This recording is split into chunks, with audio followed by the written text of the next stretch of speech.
pupunta. Basta susunod lang ako sa kanya. Wala lang. It's a holiday. Holiday bike ride. Kaliwa tayo sa Masinag, papuntang Kogyo. Sana medyo konti lang ang sasakyan ngayon. Tayo ay magtaho daw muna. Pampalakas, pang-ahon dito. Yeah.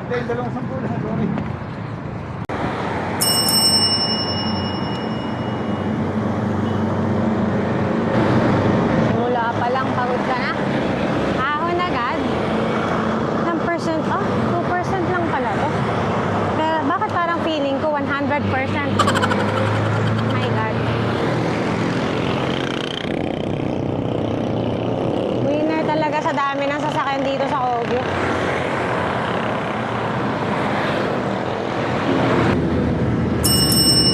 Shucks.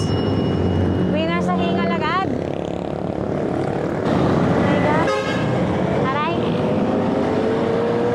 Grabe makabusina si Kuya sa katatenga.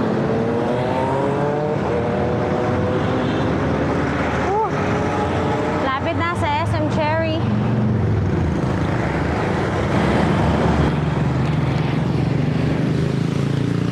SM Cherry na.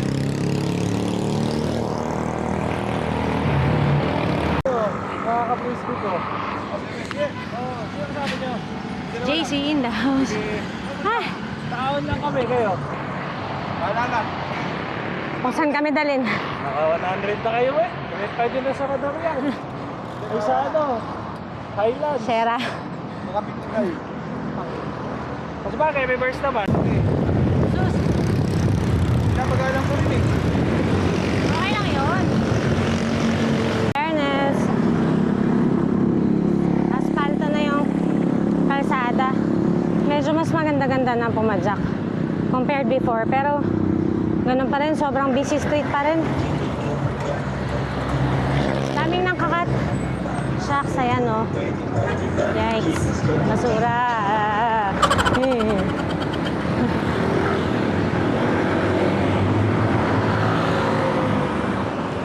Dami talagang ahon dito. Pero carry na. Dami ding recovery.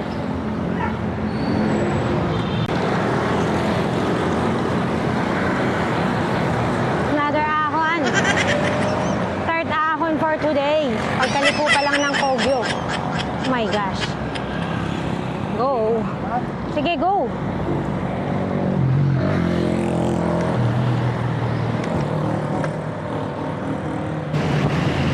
Daming hingal ng lola mo. Hindi ko mabilang. Sobrang dami. Oh no!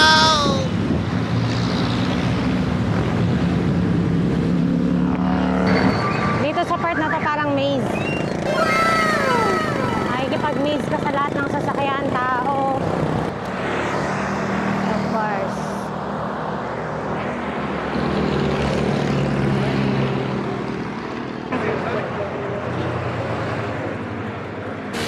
Magandang view.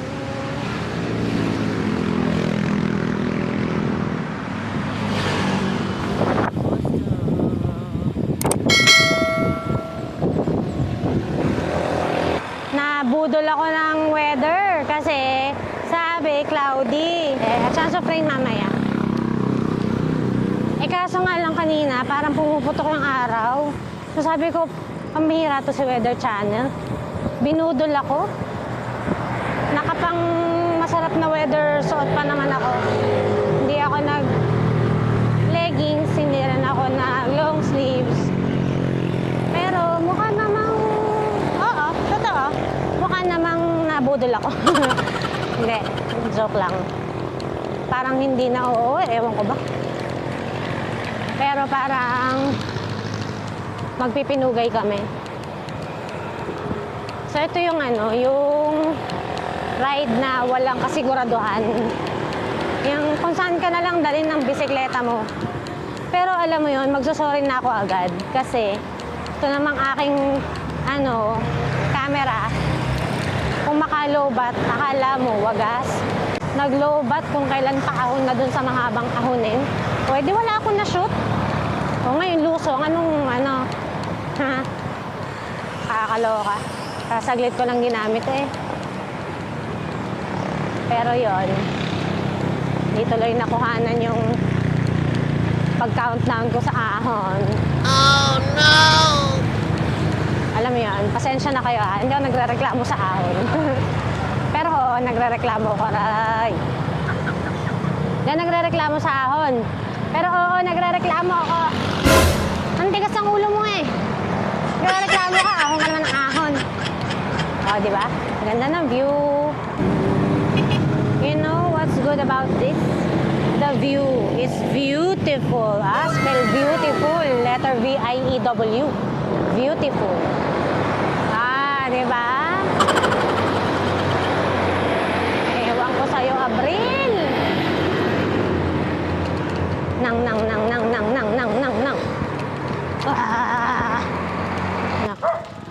Ito na nga. So, galit na nga yung aso.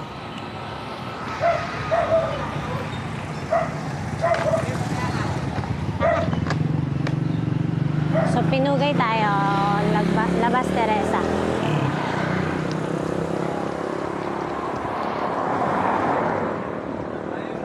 Ako now. Ay, naku. Hanggang ilang milyong ahon to, hindi ko yata maalala yung ginawa natin dito. Ano pala tayo, reverse, no? Reverse ba yung ginawa natin? Oh, ay, oo nga. Whatever. Hi, Blackie. Katingin sa atin yung doggy.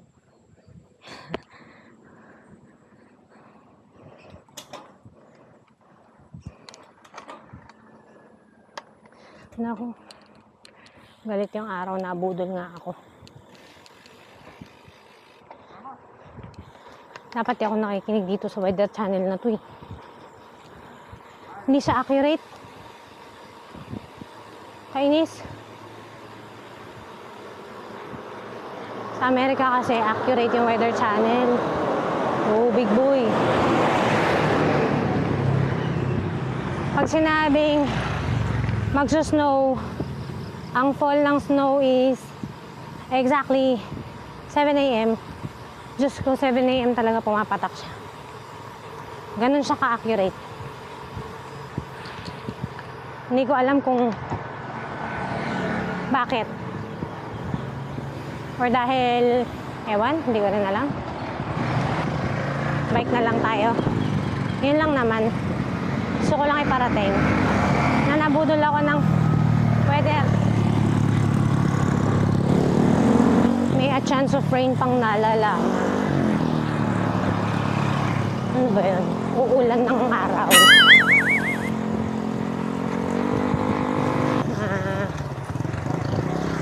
Matanahon. Short but steep.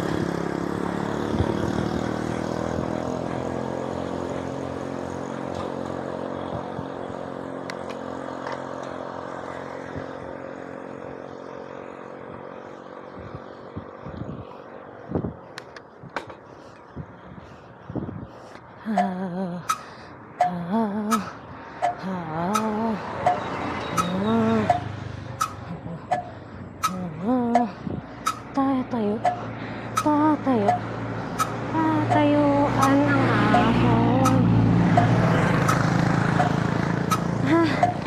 10% yun. Wow! Wow!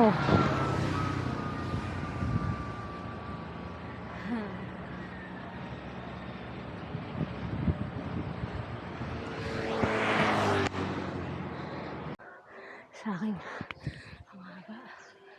ang haba no joke.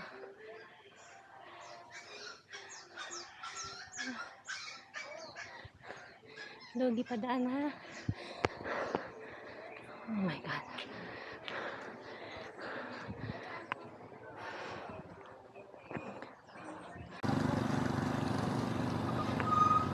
Wawa naman to, napagod. Pagod ka na? Hindi, ikaw yung nandito. Sas! Iiwanan daw niya ako pag binanatan niya. Kakantay. Kakantay sa akin.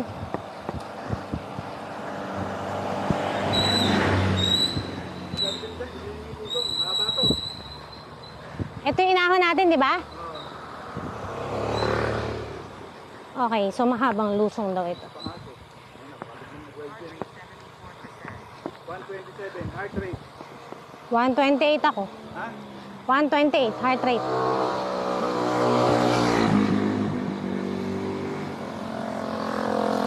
Kalmahan lang natin ang lusong, ha? Mamatayin na habol eh. Malay naman to, ang ulo. Mahaba lang.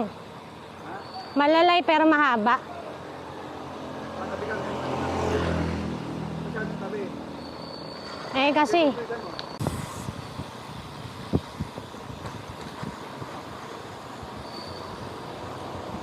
the road is ugly.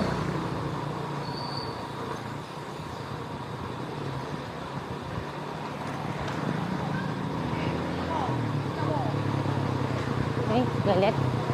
Nagmumura. Bakit nagmumura tong nasa likod ko? Katakot naman. Mainit ulo.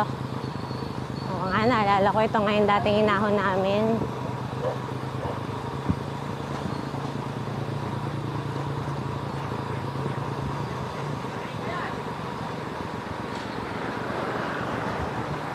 Rin ako mga kuya. Kalmahan nyo lang ang buhay. Huwag kayo masyadong magalit sa mundo. Good morning! Uy, si Jan! Kasama nyo si Jan?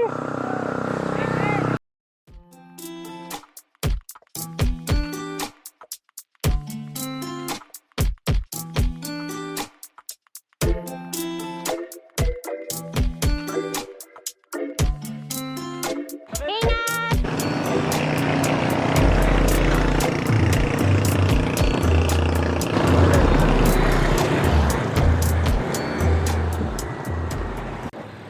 Okay, detour, gravel road.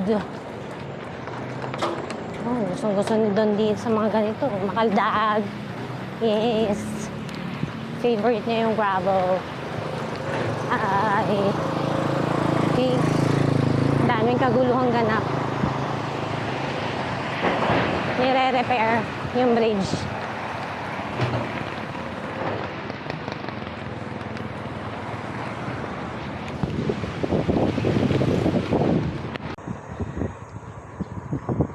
Nakaka 33 kilometers na from bahay.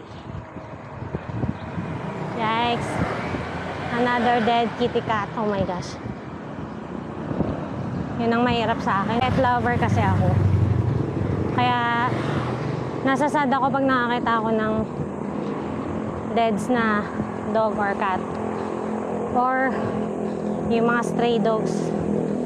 Yung mga fighting for their lives. Wawa naman. Yung palabas ng Teresa. Yes! Tama, ito na nga. This is it.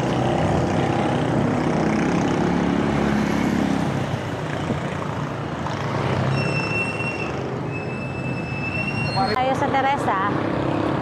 Umaahon na. Mainit na rin pero hindi siya ganun ka tapang na init.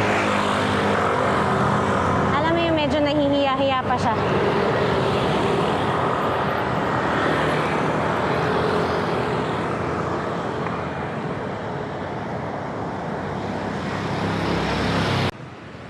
Chilling.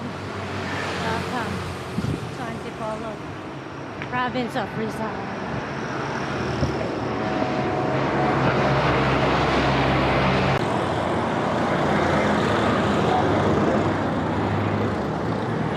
Dito sa part na to, nagko-concentrate na ako in preparation dun sa pinakang malalang siko ng Teresa. So ito na nga yung malalang siko ng Teresa. Usually yung iba bumubuka pagka dito umaahon. Pero kami ni Watu, dito talaga sa pinakang loob, yung pinakang matarik. Kasi natatakot kami na matamaan ng sasakyan sa likod namin. Mahirap na, mas okay na yung hingalin kesa yung mabangga. Kapraso pero masyeket. Oh no!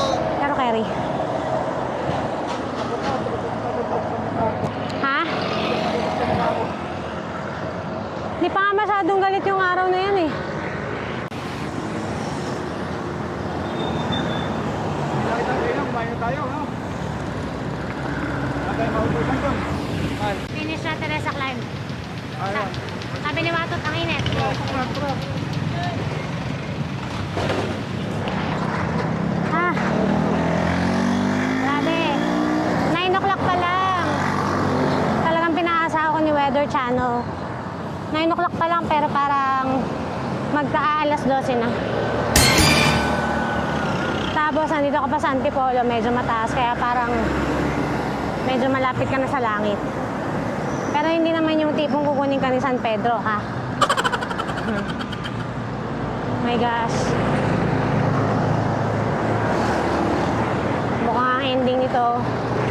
Punta kami sa mami ko at magpapasundo. Hindi carry ng init.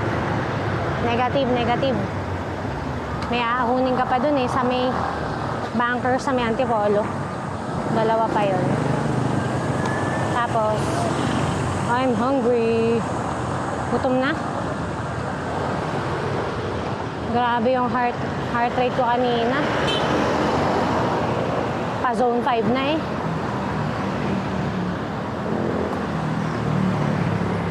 Buti na lang medyo malilim yung right side. Ay, si Kuya na flat.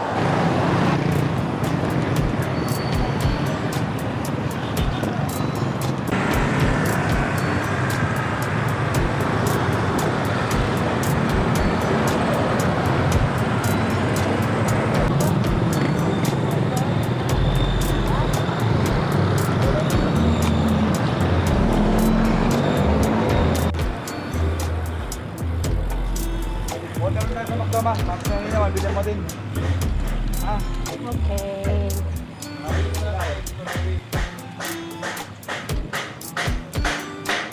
Mag-break ka agad para ano.